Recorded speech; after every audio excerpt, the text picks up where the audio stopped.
संजय जी, आप कह रहे थे कि देखिए अविश्वास प्रस्ताव तो पहले भी आया, लेकिन वो जनता का अविश्वास प्रस्ताव है। इसके लिए मैं आपसे सवाल करना चाहूंगी, जवाहरलाल नेहरू हो 3 बार आया, इंदिरा गांधी हो 15 बार आया, एक बार भी सरकार नहीं गिरा पाए। तो अविश्वास प्रस्ताव उस वक्त भी विपक्ष का था और इस वक्त भी विपक्ष का था। जनता का होता तो सरकार ना अंदर बैठी होती। देखिए, मैं आपसे कहना चाहता हूं, मैंने कहा ना, एक नंबर गेम नहीं है, ये भावनाओं का गेम है। ये देश की बेटियों के लिए लड़ाई लड़ने का समय है। और आज जब इतिहास बनेगा तो याद करेगा देश की कौन बेटियों की लड़ाई लड़ रहा था और कौन बेटियों को हराने में लगा। देखिए, अब बेटियों को आप यहाँ पर आपने देखा दिल्ली में, ऐसा तो नहीं आप ये समझने की कोशिश कर रहे हैं कि 2024 में आखिरकार INTI के पास कितने लोग रह जाते हैं? जो लोग पार्टियों में आए हैं वो रहते हैं या नहीं रहते हैं? देखिए, इंडिया लगातार हमारा कुनबा बढ़ रहा है, हम लोग मजबूत हैं। और एक मैं कहना चाहता हूँ, कल देश में चर्चा चल रही थी, आज भी सदन में चर्चा चल रही है। माननीय गृह मंत्री जी इतनी गंभीर चर्चा को छोड़ के इलू उलू का खेल खेल रहे हैं। मेरे को लगता है इस देश ने इसी बात पर मैं कहूंगा, प्रोफेसर साहब आपने जिक्र किया इलू इलू का, इसी बात पर जब टोका गया, मैं आ रहा हूं आपके पास, क्योंकि जब इस बात पर टोका गया, प्रेम जी, इस बात पर जब टोका गया था तो उन्होंने कहा कि जब करने में शर्म नहीं, हमने बोल दिया तो बड़ी दिक्कत हो रही है। देखिए, मैं आपका प्रश्न सुन नहीं पाया। मैं बताता हूँ, प्रोफेसर साहब ने गृह मंत्री के कल भाषण का जिक्र किया जो उन्होंने दिया है जवाब में प्रस्ताव बिल के। उन्होंने कहा कि विपक्ष को लेकर उन्होंने कहा कि एक दूसरे के साथ गलबैया कर रहे हैं, एक दूसरे के साथ इलू इलू कर रहे हैं, एक दूसरे के साथ जाकर हाथ मिला रहे हैं। देखिए, विपक्ष एकजुट हो रहा है तो बेचैनी दूसरों को क्यों हो रही है? सत्ता पक्ष को क्यों हो रही है? हाँ। तो सत्ता पक्ष बेचैन हो रहा है, इसका मतलब है कि विपक्ष की एकजुटता प्रभाव पैदा कर रही है। हाँ। और ये जो अविश्वास प्रस्ताव है, दरअसल इसी चीज का है कि हम संसद को आवारा होने नहीं देंगे। जनता सड़क पर उतरेगी और संख्या मायने नहीं रखता है। जनता सड़कों पर उतरेगी, लेकिन अभी तो अविश्वास प्रस्ताव पर आपको वो कह रहे हैं कि बोलना ही पड़ेगा। नहीं, बिल्कुल इसीलिए बोले, लेकिन पहले आप क्यों नहीं बोल रहे थे? मैं वही तो कह रहा हूँ कि हम तो जिस दिन संसद का सत्र प्रारंभ होता है, प्रारंभ होने से पहले माननीय मोदी जी मणिपुर की घटना पर बोलते हैं, लेकिन वीडियो वायरल होने के बाद बोलते हैं, संसद सत्र से पहले ही बोलते हैं। उसके बाद ये संसद के अंदर में ये विरोध करते हैं, फिर भी हमारे तरफ से कहा जाता है कि हम मणिपुर की चर्चा के लिए वहां पर राजी हैं, हम चर्चा करने के लिए तैयार हैं, ये चर्चा नहीं होने देते हैं। ये बिल लेकर आते हैं, अविश्वास प्रस्ताव की बात करते हैं। जब अविश्वास प्रस्ताव, और कब ये लोग कहां बैठते, अविश्वास प्रस्ताव पर भी ये नहीं बैठते शांति से, कब बैठते हैं? जब दिल्ली का सर्विसेज का संशोधन का बिल आता है और दिल्ली का कानून बनाने की बात आती है, जब सिर्फ और सिर्फ इनका ये दोहरा चरित्र है। लेकिन उसमें भी कहीं न कहीं विपक्ष बटा हुआ था। और दूसरी बात, कल राज्यसभा में क्या हुआ? 5 ऐसे सांसदों का जिनका हस्ताक्षर भी नहीं था, उसको कमेटी को देने के लिए एक दिया गया अध्यक्ष को, और वो बाद में वो सारे सांसदों ने ये कहा कि ये फर्जी तरीके से मेरे सिग्नेचर दिए गए हैं। एक बार मीनाक्षी के पास खबर आ रही है, मीनाक्षी के पास खबर है, फिर तुरंत आ रहा हूं। सदन में चर्चा हो रही है, वो होती रहेगी और बाहर भी इसी तरीके से चर्चा जारी रहेगी। लेकिन देखिए किस तरीके से यहाँ पर गौरव गोगोई ने शुरुआत की और उसके साथ कई तमाम जो आरोप थे वो लगाए, और उसके बाद निशिकांत दुबे आते हैं और एक एक उस सवाल का जवाब भी देते हैं और तमाम आरोपों को खारिज भी करते हैं। क्या कुछ रहा आज सदन में वो आपको दिखाते हैं। हालांकि सदन की ये चर्चा शाम 7 बजे तक जारी रहेगी। देखिए,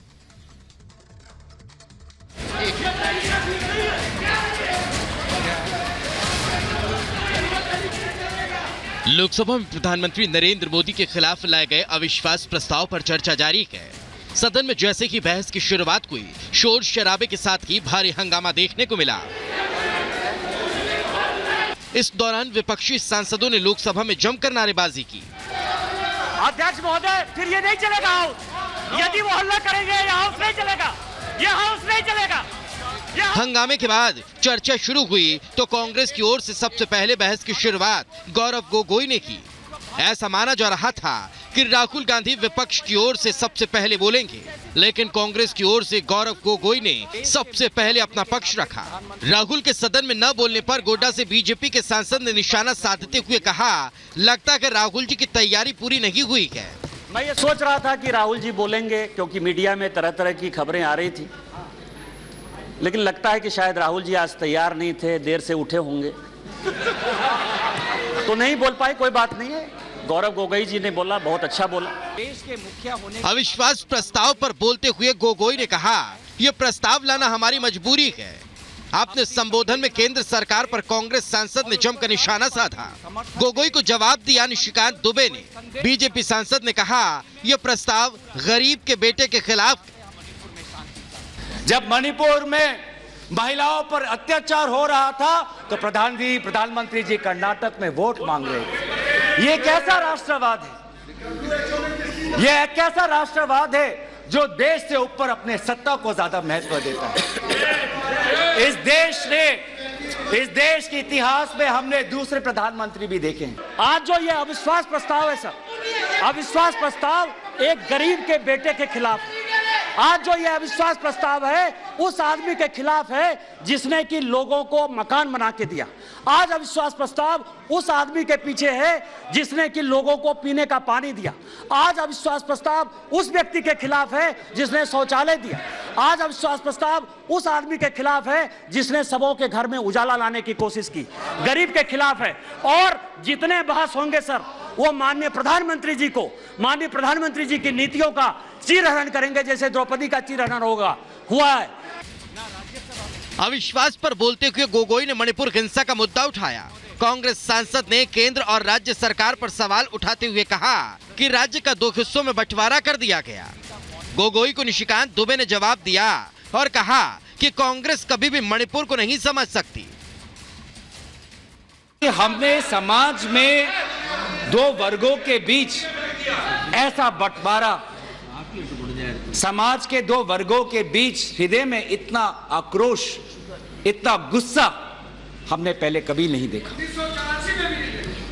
हमने पहले कभी भी नहीं देखा कि आज समाज का एक वर्ग दूसरे के प्रति बदले की भाषा का प्रयोग कर रहा है।